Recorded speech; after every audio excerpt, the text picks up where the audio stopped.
Boxing truth here. Manny Pacquiao, the true pound-for-pound king, is going to end his knockout drought come November 5th against Jessie Vargas. Jessie Vargas is a dead man walking, who will soon realize when he steps across the ring against Manny Pacquiao, the legend, that he's simply not good enough to get revenge that he's trying to get for when Manny Pacquiao beat the shit out of Marco Antonio Barrera and Eric Morales, two of Jessie Vargas' idols when he was growing up watching the sport.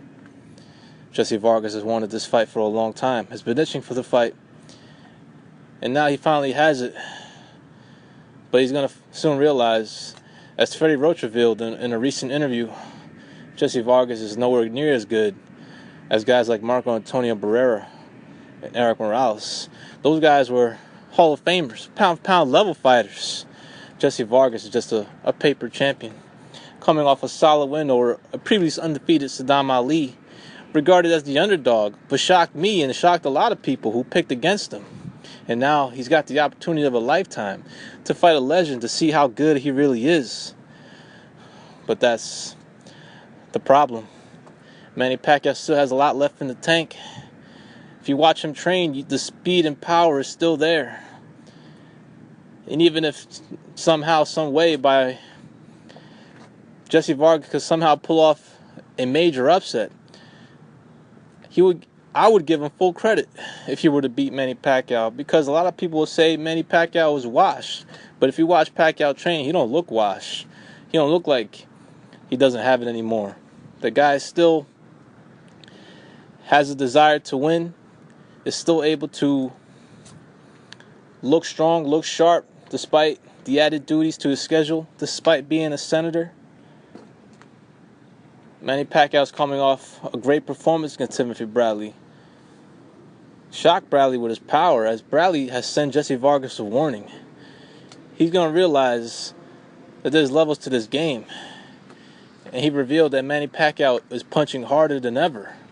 Never felt the type of power in the first two fights when he fought Manny, but got his world rocked on more than one occasion in the third fight against Manny Pacquiao. And Pacquiao has a great chance to finally end his well-publicized drought, even though technically it's been, on paper, it's been 7 years since his last knockout or stoppage win. It's not truly accurate. Antonio Margarito that fight should have been stopped. But Robert Garcia was too young as a trainer at the time, was still developing as a trainer, and made the bad decision of letting that fight go on and costing Margarito pretty much his time at the top level in top level fights. The guy can't even get sanctioned to fight in more stricter jurisdiction areas like New York and Los Angeles, simply because how bad a shape his eye is in. Robert Garcia didn't pull the plug in that fight, like he pulled the plug very recently this past weekend for one of his fighters, Michael Perez, against Peter Petrov. He knew well enough to stop that fight, but maybe it's him growing as a trainer. He didn't do the same decision against Margarito. Maybe he could have saved his eye. Maybe had a couple more top-level fights in him had Garcia pulled the plug in that Margarito-Pacquiao fight. Chris Algieri is also a fight that should have been stopped. Algieri didn't beat the count the referee displayed in that fight back in 2014 in Macau. He was counted out, but somehow was allowed to continue despite not beating the count. So Pacquiao has been robbed of 2 knockout victories in the past 6 years, putting an end to the rumors that his power is not there. If you look at his opponents, if you look at the reaction of his opponents, if you look how a lot of his opponents are running away from him in fights, it pretty much translates that he definitely still has a lot of firepower in his fists. And also look at the quality of opposition, the type of chins that these guys bring to the table. Brandon Rios had never been stopped by the time he fought Manny Pacquiao. Algieri had never been stopped by the time he fought Manny Pacquiao. Margarito outweighed him by 17 pounds, and that fight should have been stopped. with the type of beating that he was getting. Timothy Bradley has never been knocked out, but almost got stopped in the third fight against Pacquiao.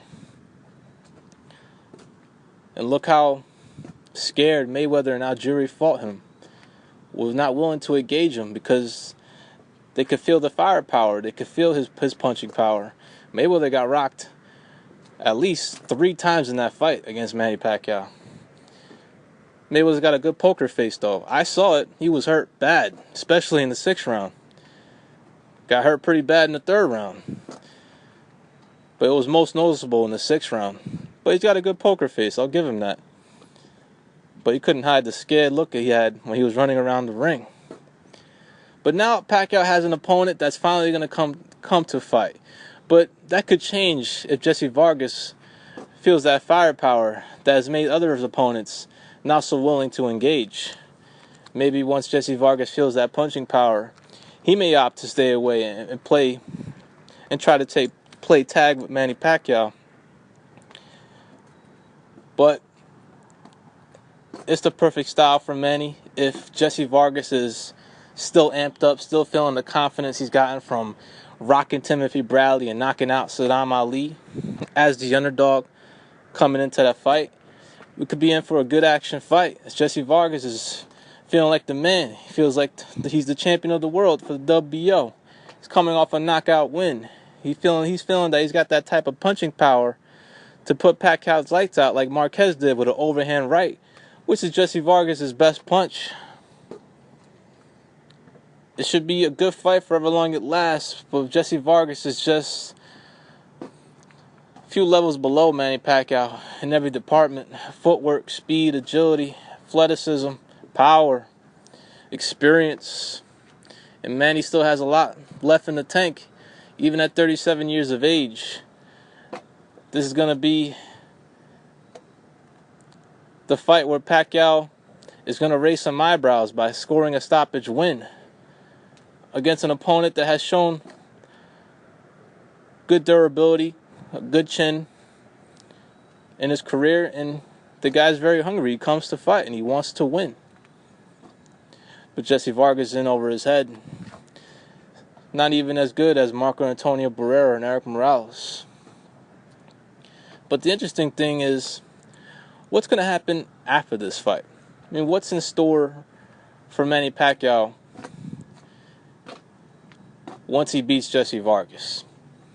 It's been a shame that Pacquiao has been boxed out by the politics, has been unable to provide fans the matchups fans truly desire to see him in. We've been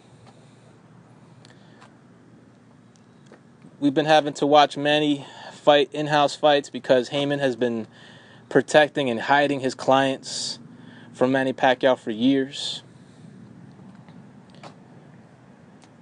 The Mayweather fight took 5 years to make because Mayweather was scared to death to fight him. And now he's scared to death of the rematch. Who knows if he'll take that rematch coming off the type of inactivity Mayweather's going to come into the fight after being retired since September of last year. But if not Mayweather, who can Manny move on with his career and fight that can provide intrigue? And I'm talking about fights that will provide action. I don't need to see Manny chase anybody around the ring for 12 rounds unless it's Mayweather. Because I feel the rematch between those two is warranted because I feel Manny won the fight. And that's the only reason why I want to see the rematch, to see if Manny can do even better the second time around. Perhaps even get a knockout win, since he's punching a little harder these days, according to Timothy Bradley. But if not Mayweather, if he continues to duck the rematch, people are going to say, what about Terence Crawford? I mean, it's not the worst fight in the world, but if Crawford's going to run around the ring for 12 rounds like he did against Victor Polso, I don't need to see it. So if Crawford's going to display that type of style, I have no interest in watching Pacquiao Crawford. Fuck Terence Crawford. Give me Keith Thurman. Give me Adrian Broner. Give me a Danny Garcia. If not a Mayweather rematch. Not another in-house fight. Something outside of the top-ranked realm. And see if Manny can finally get one of the other Heyman guys to fight him, besides needing over $100 million offer to get Mayweather to fight him. But that remains to be seen. It's going to be interesting to see what's out there for Manny once he ends his knockout drought against Jessie Vargas. This is Boxing Truth. I'm out.